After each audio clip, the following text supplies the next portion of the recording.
Halo historian. Assalamualaikum warahmatullahi wabarakatuh. Yuk, belajar sejarah.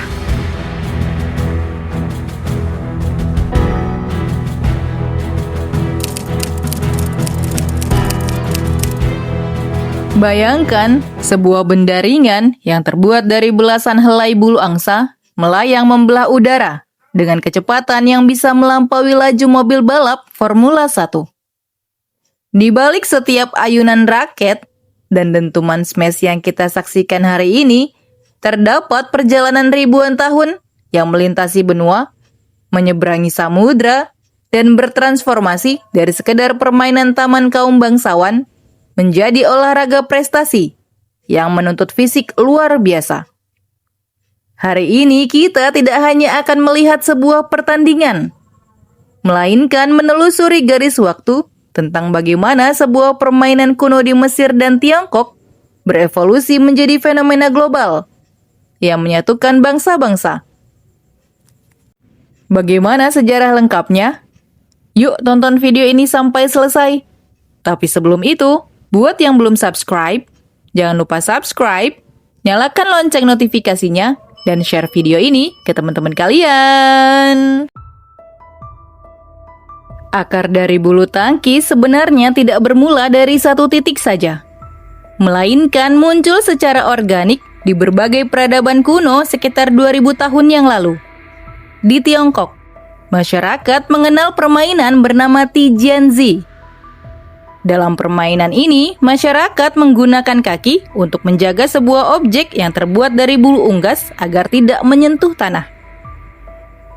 Tijianzi menjadi fondasi penting karena memperkenalkan penggunaan kok yang memiliki sifat aerodinamis unik, yaitu jatuh secara stabil dan lambat, memberikan waktu bagi pemain untuk bereaksi.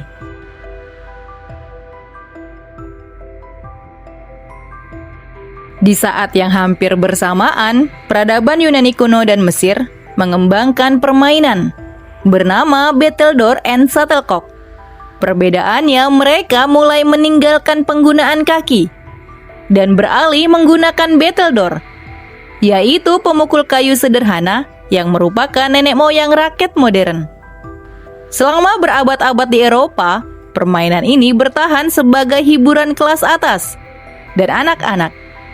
Tujuannya masih sangat sederhana, yaitu dua orang saling memukul kok untuk menjaganya tetap melayang di udara selama mungkin, tanpa ada unsur kompetisi yang agresif.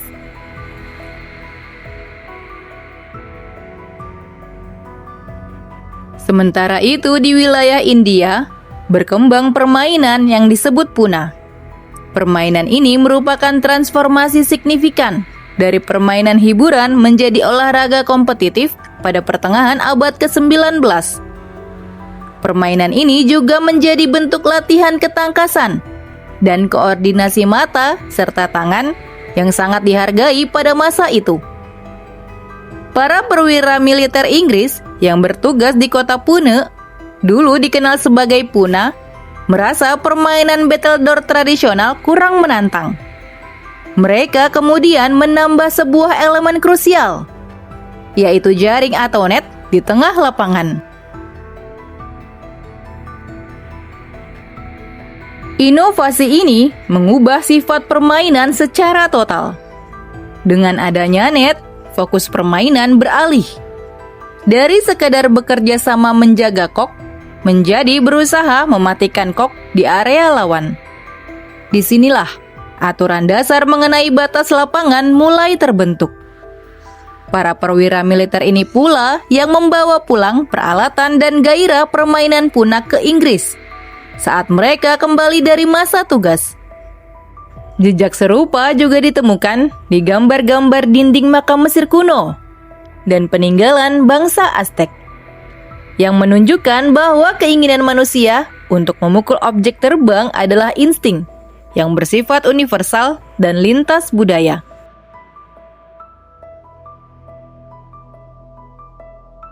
Nama badminton secara resmi lahir pada tahun 1873. Pada sebuah jamuan pesta kebun di Badminton House Gloucestershire milik Duke of Beaufort, permainan Puna diperkenalkan dan dimainkan secara resmi kepada tamu-tamu elit Inggris.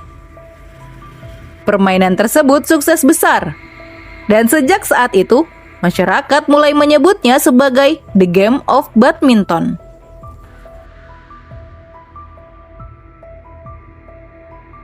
Sejak saat itu, standarisasi mulai dilakukan. Pada tahun 1877, klub bulu tangkis pertama di dunia dibentuk di Bath. Kemudian dibentuk Badminton Association of England pada tahun 1893. Federasi ini melakukan standarisasi ukuran lapangan dan aturan permainan yang kemudian disusul dengan penyusunan peraturan tertulis pertama. Peraturan ini sangat penting karena sebelumnya ukuran lapangan dan tinggi net seringkali berubah-ubah, tergantung pada luas ruangan yang tersedia di rumah-rumah bangsawan.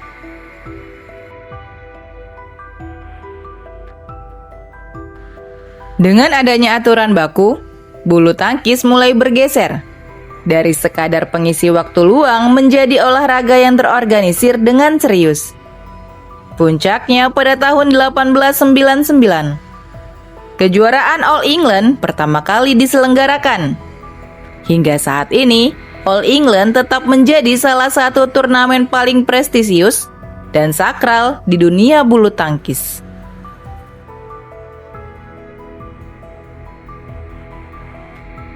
Memasuki awal abad ke-20, popularitas bulu tangkis mulai merambah ke seluruh dunia, terutama ke negara-negara persemakmuran.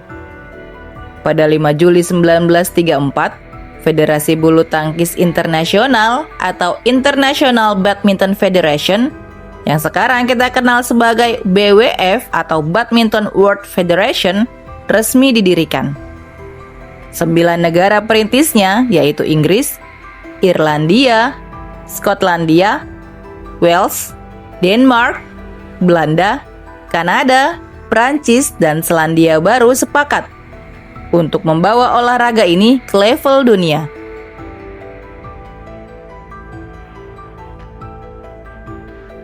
Tidak lama kemudian, lahirlah turnamen beregu pria paling bergengsi, Thomas Cup, pada tahun 1948 yang diinisiasi oleh Sir George Thomas. Di era ini, dominasi awalnya dipegang oleh negara-negara Eropa dan Amerika Serikat. Namun, peta kekuatan mulai bergeser secara drastis ke wilayah Asia pada akhir 1950-an. Indonesia dan Malaysia muncul sebagai kekuatan baru yang mengejutkan dunia dengan teknik permainan yang lebih lincah dan artistik. Puncaknya adalah ketika Indonesia memenangkan Thomas Cup pertama kalinya pada tahun 1958 di Singapura. Sebuah momen yang menandai dimulainya era keemasan bulu tangkis di Asia. Dekade 1970-an hingga 1990-an menjadi saksi evolusi teknologi dan profesionalisme dalam bulu tangkis. Raket kayu yang berat mulai digantikan oleh material aluminium, lalu beralih ke karbon fiber dan grafit yang jauh lebih ringan namun sangat kuat. Perubahan material ini mengubah gaya permainan menjadi jauh lebih cepat dan agresif, memungkinkan pemain melakukan smash dengan kecepatan luar biasa. Di sisi lain, perjuangan agar bulu tangkis diakui sebagai cabang olahraga resmi di Olimpiade akhirnya membuahkan hasil pada Olimpiade Barcelona tahun 1992. Ini adalah momen paling krusial, di mana bulu tangkis untuk pertama kalinya dipertandingkan sebagai cabang olahraga resmi perebutan medali. Momen ini sangat bersejarah bagi Indonesia, di mana Susi Susanti dan Alan Budi Kusuma berhasil mengawinkan medali emas tunggal putri dan putra, memberikan kebanggaan luar biasa bagi bangsa dan semakin mengukuhkan posisi bulu tangkis sebagai olahraga nasional di tanah air.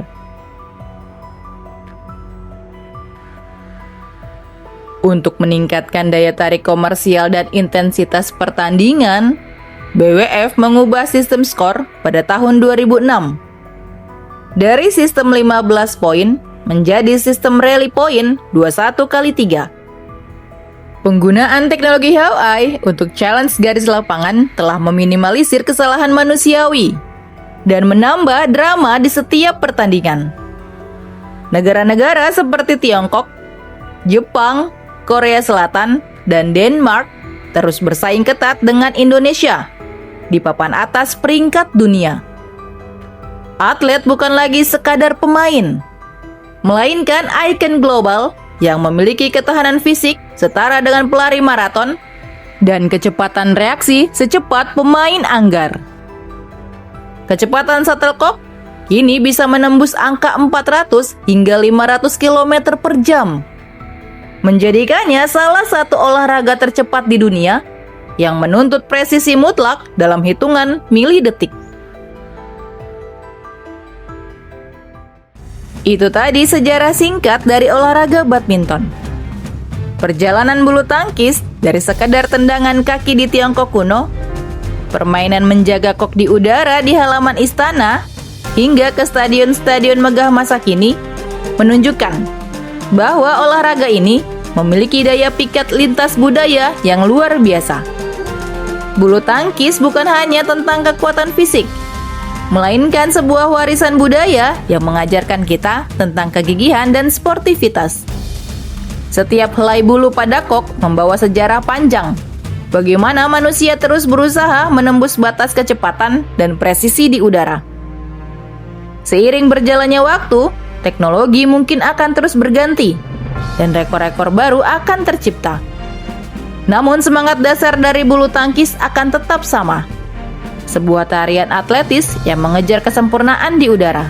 Semoga video tadi bermanfaat dan menambah pengetahuan kita tentang sejarah Indonesia, karena sejarah adalah guru kehidupan. Sampai jumpa di video selanjutnya.